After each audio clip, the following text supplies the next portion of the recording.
gitu? Ya sebenarnya aku tuh udah meyakini agama Kristen itu udah aku dari umur umur berapa ya waktu itu SD lah ya, SD sekitar kelas 4. Nah di situ tuh aku tuh udah sebenarnya udah meyakini, cuman selalu ditentang sama keluargaku.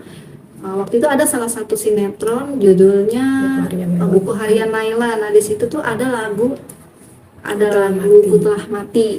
Nah sebenarnya kalau menurut aku itu sebenarnya udah clue buat aku di situ. Nah, aku dengerin lagu itu selalu dimarahin. Ganti, kenapa kamu nonton itu? Ganti, itu lagunya, itu filmnya orang Kristen. Ganti, nggak boleh. Tapi aku selalu curi-curi aku untuk nonton. Aku pelajari, aku dengerin firman-firman Tuhan, dengerin lagu-lagu pujian sampai akhirnya aku memantapkan diri gitu. Dan aku sering dicuri-curi datang ke rumah temanku yang di rumahnya itu sering mengadakan ke ibadah gitu. Setiap hari Minggu rumahnya selalu dipakai buat ibadah dan aku diam-diam aku ke sana. Ya, salam sejahtera bagi kita semuanya. Kembali lagi bersama saya di channel ini, di Suara Kebenaran Channel. Salam damai bagi kita semuanya, dan Tuhan Yesus memberkati kita. Haleluya. Amin. Nah, teman-teman semuanya, pada bagian ini saya rindu sekali untuk berbagi sebuah kesaksian rohani atau kesaksian seorang murtadin, yang mana dia adalah seorang muslimah yang taat kepada ajaran agamanya, tetapi puji Tuhan, pada saat ini dia telah menerima Yesus sebagai Tuhan dan Juru Selamatnya. Nah, teman-teman semuanya, sebenarnya saudara kita ini dari kecil dia sudah memiliki ketertarikan atau kecintaan kepada Tuhan Yesus Kristus, karena dia sering sekali menonton sinetronnya Naila yang diperankan oleh Chelsea Olivia dan Glenn Alinsky, yang mana background dari sinetron Naila ini adalah lagu rohani Kristen. Dan pada saat itu ya, orang tuanya melarang dia untuk menonton sinetron tersebut. Nah, teman-teman semuanya, seperti apa kisahnya? Mari kita dengarkan kesaksian yang berikut ini. Shalom semuanya. Ya, untuk pada hari ini aku akan bersaksi bagaimana Tuhan Yesus bisa menjumpai aku melalui mimpi. Terutama untuk pertama kali ini aku bakal ngomong dulu ke kalian, memberitahukan ke kalian bahwa sebelumnya aku ini adalah seorang pemandu lagu yang biasa notabene-nya di pandangan orang kalangan masyarakat itu pemandu lagu itu ya perempuan yang kotor lah ya, yang kotor gitu. Tapi puji Tuhan, Tuhan pakai aku dan mengubahkan semuanya sampai pada hari ini. Kuasanya benar-benar masih saya rasakan sampai saat ini. Ya, pertama waktu itu aku jatuh pulang kerja malam sekitar pukul jam 12 malam aku pulang, aku mengalami kecelakaan, dan disitulah mulainya Bapak memberikan mujizatnya sama aku ya, terutama pada saat aku dibawa ke rumah sakit. Tuhan memberikan kekuatan dalam hati aku supaya bisa menerima apapun yang aku dengar melalui dokter. Dokter bilang aku ini patah tulang, aku ini sudah sulit untuk berjalan, tapi puji Tuhan semuanya itu dipatahkan sama Tuhan. Dan sampai saat ini Tuhan sudah memberikan aku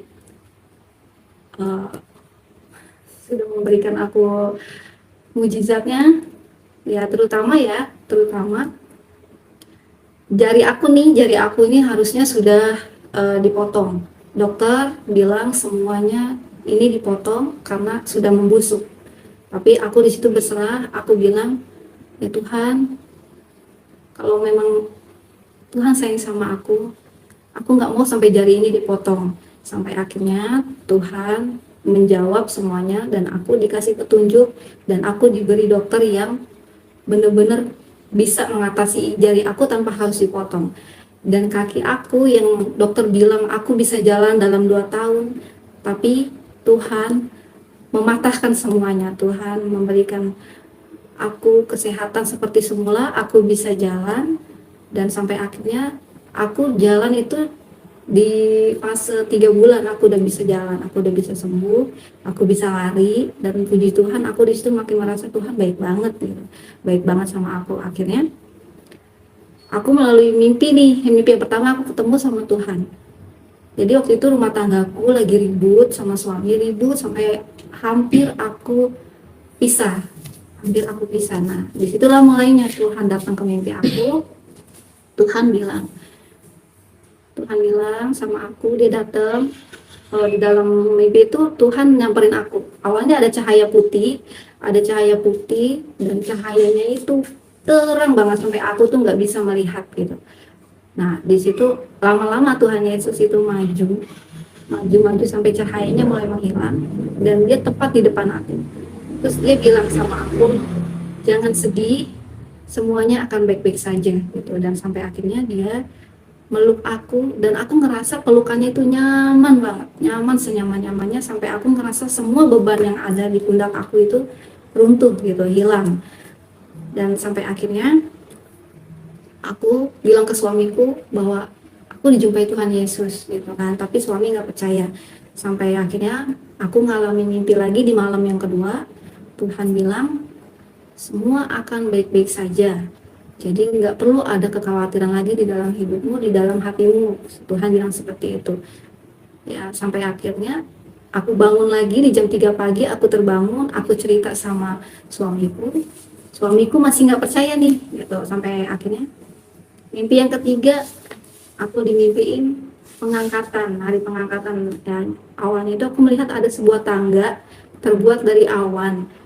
Itu awannya tuh besar banget. Jadi aku ngerasa kok ini tangga terbuat dari awan, aku rasanya ingin nginjek gitu kan, aku ingin menginjakkan kakiku ke sana. Ini kalau aku injek bisa apa enggak ya gitu. Sampai akhirnya aku nyoba satu anak tangga, oh ternyata ini bisa loh diinjak gitu. Sampai akhirnya aku coba lagi naik tanpa aku sadari aku sudah berada di tengah-tengah anak tangga terbuat dari awan tersebut. Dan pas di tengah-tengah itu aku mendengar banyak suara orang sedang bernyanyi-nyanyi. Ya aku makin penasaran, kataku kok banyak suara orang bernyanyi gitu. Akhirnya aku naik lagi ke anak tangga tersebut, sampai aku di ujung anak tangga tersebut aku melihat banyak ribuan orang sedang bernyanyi. Sampai akhirnya aku masuk ke dalam barisan, karena seperti ada yang mendorongku untuk masuk ke dalam barisan gitu kan. Ya akhirnya aku masuk ke dalam barisan dan aku melihat di sana ada orang banyak yang memegang gulungan, seperti gulungan kitab gitu ya, kayak gulungan kitab. Nah aku dikasih sama salah satu di antara mereka gulungan kitab tersebut. Ya aku bingung karena aku kan belum tahu ya, saat itu aku bingung apa yang harus aku lakukan gitu, aku harus ngapain nih dengan kitab ini gitu. Sampai akhirnya kanan kiri aku itu memberi aku senyum, memberikan aku senyum yang sangat ramah. Sampai akhirnya aku masuk lebih dalam lagi, dan yang aku lihat di sana ada seseorang yang duduk di bangku yang besar banget, memakai mahkota emas, yang aku baru tahu ternyata oh itu loh Tuhan Yesus gitu, yang sedang duduk di tahtanya gitu. Dan tanpa aku sadari aku sudah berada di paling depan, dan aku lihat di sana tuh orang tuh banyak kanan kiri aku, dan di tengah-tengah itu ada Tuhan Yesus sedang duduk di tahtanya. Dan di depan Tuhan Yesus banyak malaikat-malaikatnya yang memakai ring juga, dia memakai sayap. Yang aku lihat ya, dia memakai sayap besar. Dan di situ Tuhan langsung menunjukkan bahwa oh ternyata ini loh surga yang sebenarnya gitu loh. Dan aku sebelumnya kan aku muslim ya, jadi aku merasa oh ternyata surga yang sesungguhnya itu seperti ini gitu kan. Ya akhirnya aku melihat yang lain pada membuka buku kitab tersebut ya, gulungan kitab tersebut. Aku ikut membukanya dan aku nggak ngerti tulisan apa ini gitu, dan apa yang harus aku baca karena aku nggak ngerti dengan tulisan ini gitu ya. Sampai akhirnya ya aku terbangun, aku mimpi lagi pengangkatan. Ini benar-benar pengangkatan, aku lagi jalan sama suami, tiba-tiba Tuhan angkat aku mau memegang tanganku, dan dia membawa aku terbang ke awan-awan. Sampai suamiku nangis kan karena dia tuh ngerasa ditinggalin gitu. Dan tertinggal gitu. Iya, tertinggal, dan dia nangis, dan aku lihat di situ banyak banget orang yang tertinggal gitu. Tapi banyak juga yang terangkat gitu. Sampai akhirnya aku terbang ke awan-awan, aku diajak ke awan-awan itu, aku dikasih lihat surga, dan setelah dikasih lihat surga, aku dibawa ke neraka. Aku dikasih lihat neraka. Awalnya tuh aku lihat banyak orang, suara orang yang teriak-teriak kesakitan, minta tolong. Tapi aku nggak bisa melihat di mana orangnya gitu. Dan ternyata Tuhan nunjukin aku ke salah satu pintu, yang pintunya itu besar banget dan dijaga sama salah satu, mungkin malaikat kali ya gitu, malaikat yang jagain di situ. Akhirnya pintu itu terbuka dengan sendirinya, aku masuk ke dalam sana. Itu tuh gelap banget, hanya seperti cahaya merah yang ada gitu kan, dan itu panas sekali. Aku lihat di sana banyak orang yang disiksa, aku lihat banyak orang yang dijadikan seperti makanan yang dipanggang gitu loh, bakar yang di kambing guling seperti itulah ya. Terus itu jalanannya pun hanya cukup satu orang aja gitu, setapak lah kalau kata kita ya, cukup setapak aja. Dan di sana tuh aku lihat banyak orang yang disiksa, ada yang ditarik mulutnya sampai robek dan akhirnya nyatu lagi, digituin lagi. Dan yang perutnya yang tadinya mengecil lama-lama membesar dan meledak perutnya ya kan, sampai keluar semua isinya gitu. Sampai aku tuh ngerasa, ya Tuhan, apa yang mereka perbuat gitu sampai mereka bisa seperti ini. Dan aku ngerasa aku nggak kuat di sini, aku takut, aku mau keluar Tuhan, aku bilang aku nggak mau di sini. Tapi Tuhan kasih aku satu penglihatan lagi. Dia bilang, coba tengok sebelah kananmu, apakah kamu mengenali dia? Dan aku melihat ada dua orang perempuan, tapi aku nggak bisa melihat dan bisa mengenali wajahnya itu siapa, karena dia itu mukanya udah hancur terkena api neraka gitu. Tapi dia memanggil-manggil aku, minta tolong, sampaikan kepada Tuhan Yesus, tolong ampuni aku, selamatkan aku. Tapi begitu aku lihat ke Tuhan gitu, aku lihat ke Tuhan, Tuhan bagaimana, apakah Tuhan bisa selamatkan dia? Tapi Tuhan bilang, tidak bisa, semua sudah terlambat. Gitu ya. Awalnya aku nggak ngerti maksudnya apa gitu, maksudnya apa terlambat seperti itu. Akhirnya Tuhan menjawab, itulah jalan yang dia pilih, bahwa dia sudah memilih jalannya, ya jalannya ternyata salah gitu. Dan ya itulah konsekuensinya gitu. Jadi aku merasa, ya aku nggak bisa nolong sama sekali, aku cuma bisa nangis, aku cuma bisa doa buat mereka. Sampai akhirnya aku melihat mereka terbawa arus api dan hilang, termakan sama api tersebut. Ya dari situ aku bilang, Bapak, aku nggak mau di sini lagi, aku mau keluar dari sini, aku mau keluar. Sampai akhirnya Bapak keluar, ngajak aku keluar. Dan di situ aku terbangun, aku bilang sama suamiku, aku bilang, aku mimpi seperti ini, aku ceritain. Dia nggak percaya gitu kan, ya terserah. Aku pikir ya yang penting aku udah ceritain apa yang aku alami gitu. Sampai akhirnya aku diberi pengangkatan lagi, mimpi pengangkatan lagi. Dan ini benar-benar yang ketiga itu aku lihat dunia itu udah gelap. Itu kejadiannya sebelum memasuki tahun 2023. Dan aku lihat tuh bumi gelap segelap-gelapnya, dan di situ banyak orang yang terangkat tapi lebih banyak yang tertinggal. Dan aku beruntung di situ, aku termasuk salah satu orang yang terangkat. Dan yang Tuhan sampaikan, ya Tuhan itu bilang kita ini sudah mendekati akhir zaman, makanya Tuhan minta agar semua kita ini bertobat. Dan makanya aku sampaikan kepada teman-teman, kepada suamiku juga, bahwa kita ini sudah mendekati akhir zaman, makanya dulu deh kita bertobat, aku bilang seperti itu kan.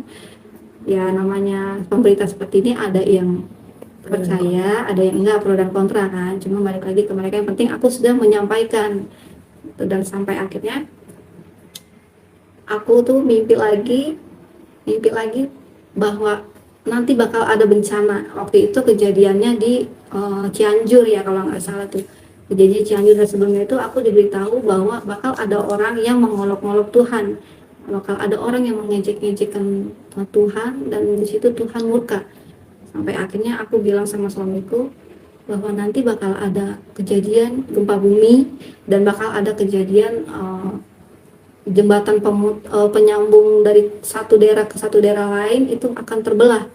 Aku bilang seperti itu. Dan nggak lama kemudian tuh, 2 hari kemudian kejadian bahwa di Cianjur ada gempa, dan di situ banyak bantuan dari para kita ya, kaum Kristiani akhirnya ditolak sama mereka yang agama sebelah gitu, ditolak gitu.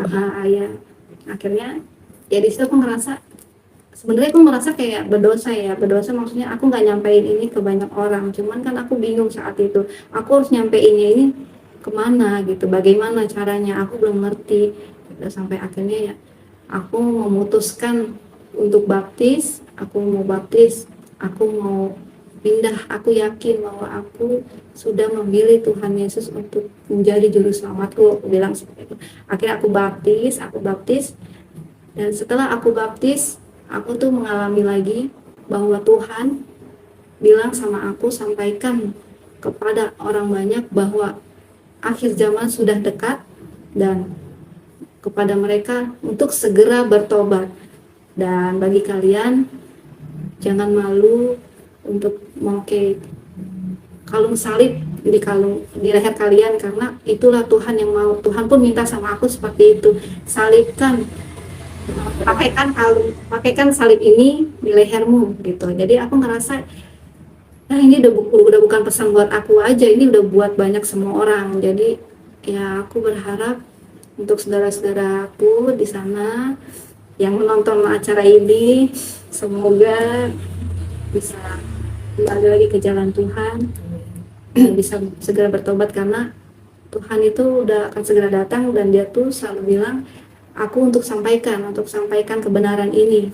Makanya kali ini aku sampaikan kepada kalian bahwa kita ini sudah mendekati akhir zaman, dan sudah terjaman semua. Iya, sudah terjaman. Ya Tuhan itu gak lama lagi bakal datang, dan itu yang dia bilang sama aku. Makanya bertobat, untuk teman-teman yang belum tobat ya, baptis deh, kalau bisa baptis ulang, ya baptis ulang lagi, supaya kita itu bisa ikut terangkat kawan-kawan. Amin. Terus ada lagi pentingnya dari kecil misalnya. Oh ya, yang dari awal itu. Ya sebenarnya aku tuh udah meyakini agama Kristen itu udah aku dari umur berapa ya, waktu itu SD lah ya, SD sekitar kelas 4. Nah di situ tuh aku tuh udah sebenarnya udah meyakini, cuman selalu ditentang sama keluargaku. Waktu itu ada salah satu sinetron judulnya Buku Harian Naila. Nah di situ tuh ada lagu Ku Telah Mati. Nah sebenarnya kalau menurut aku itu sebenarnya udah clue buat aku di situ. Nah aku dengerin lagu itu selalu dimarahin, ganti, kenapa kamu nonton itu, ganti, itu lagunya, itu filmnya orang Kristen, ganti, nggak boleh.